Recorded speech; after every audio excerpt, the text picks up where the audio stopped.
Right, we're off. Welcome to our meeting this Wednesday, May the 22nd.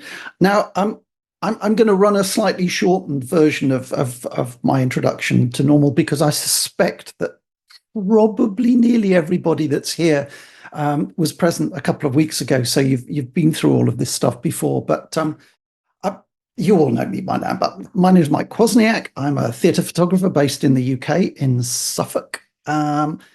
And I'll be hosting today's meeting. Sheeta, as you've already heard, is here and will, as usual, be acting as moderator through the session.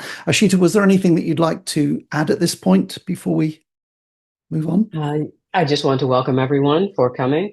Those of you who have questions, please put them in the chat. And thank you to those of you who already submitted questions to Nick via the message board.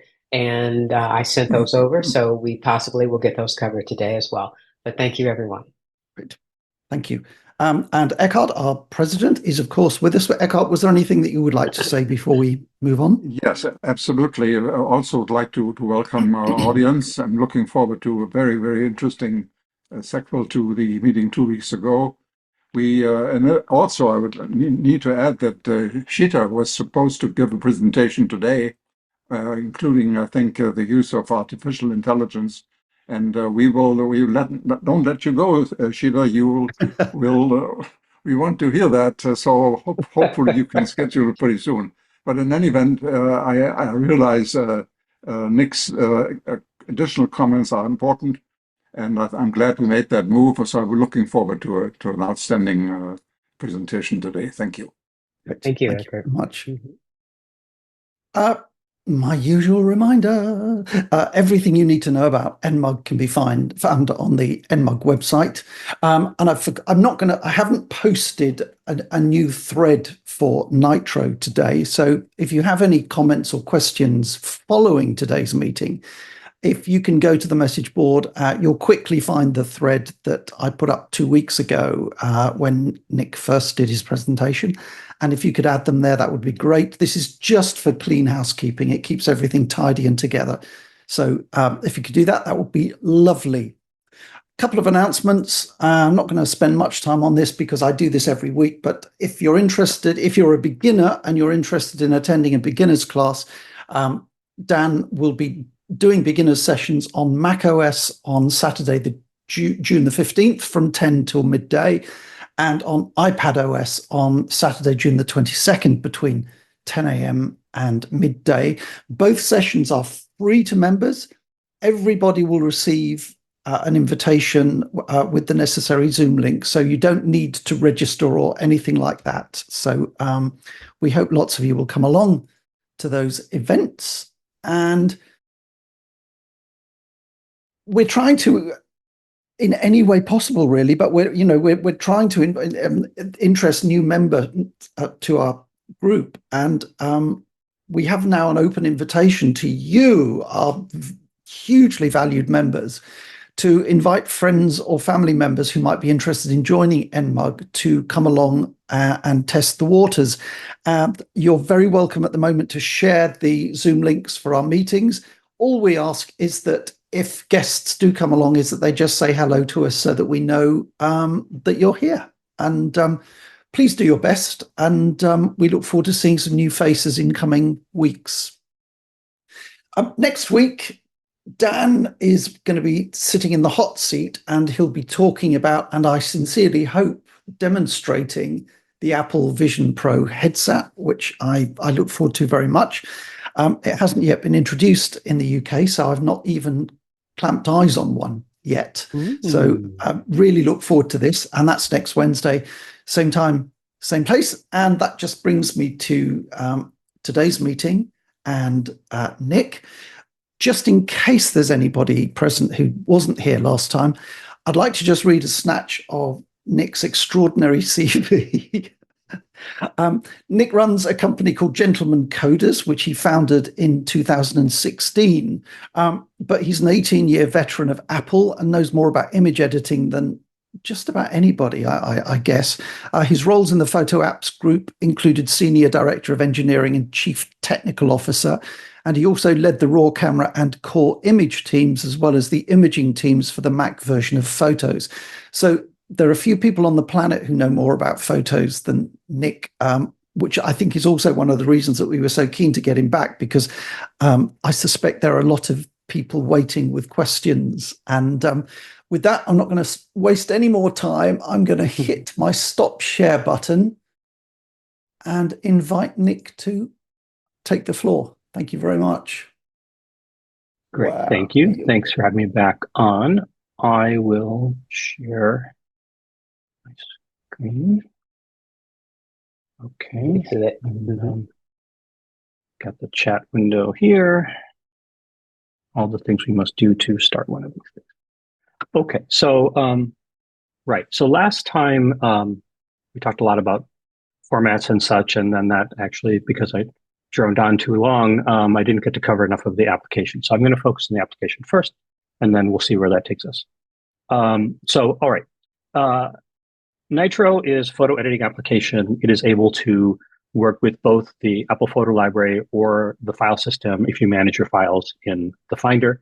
I find that actually quite a lot of people actually do manage their images that way, in the Finder, that is, and the photo library. So it's kind of, split, I'd say half and half, as a matter of fact.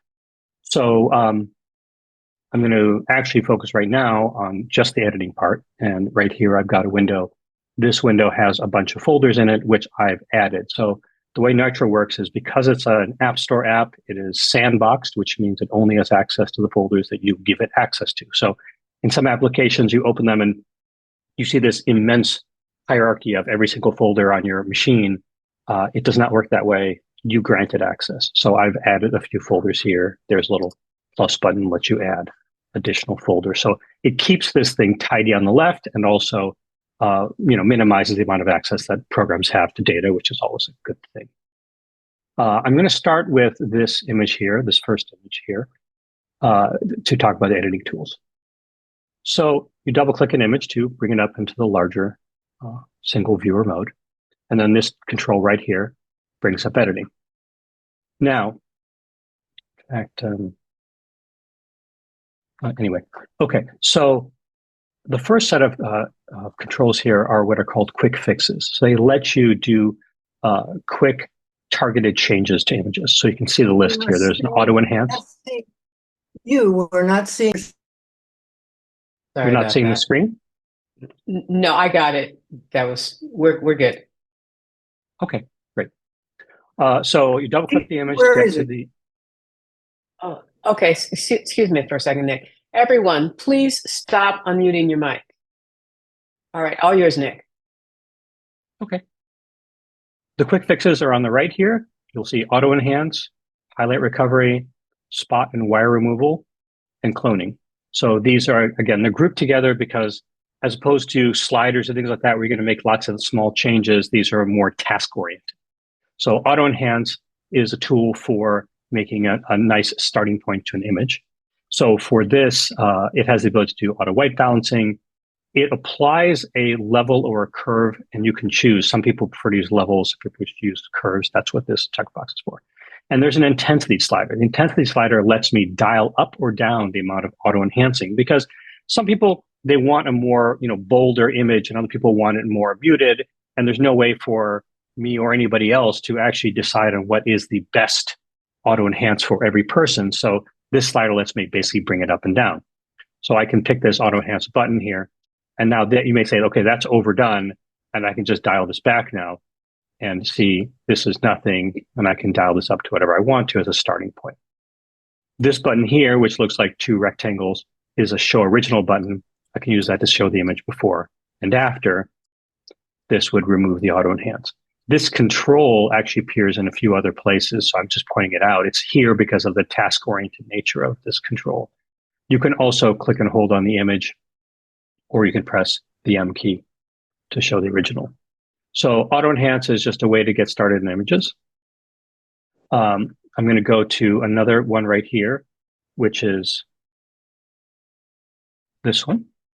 And I want to talk about highlight recovery. So highlight recovery, when you shoot images, if you make a JPEG, for example, the camera is always basically shooting a raw image, because a raw image is basically capturing the data from the camera sensor. And when you make a JPEG, you're not skipping the step of making a RAW. The camera's still capturing the RAW, but then it has hardware and software in the camera itself that turns that RAW image into a JPEG. So that happens automatically. If you shoot a RAW and make a RAW file, then you're not having the camera do that. You're going to work on the image yourself more that way. And there are advantages to shooting RAWs, which I mentioned last time. One of them has to do with managing information that is overexposed. So this image of this river has a very bright sky. And if this was a JPEG, there's very little you could do to bring back the cloud detail, which is actually present. And so to start with that, let me actually talk about the histogram. I don't want to go too much into histograms because they can be technical, very technical, but there's some important things to know about them, which also will make sense when I talk a little about levels and curves. But if you look at a histogram, basically it tells you how much of the image has different brightness levels. So on the left side, you're going to have the dark areas, blacks and shadows, and on the right are the bright highlight areas. And the vertical, the amount, is how many pixels on the image are of that type. So it's very high here. There's a lot of bright pixels. There's not a lot of dark pixels right here on the left. In Nitro, there is something called a clipping indicator, which will tell you, will show you visually what parts of the image are overexposed. So in here, when these things are lit up, you can see these are colored. Then I can click on them and show that these are the areas in red that are overexposed, just these parts. These areas, while they're bright, are actually not overexposed, not brighter than white. These other controls, red, green, and blue, will actually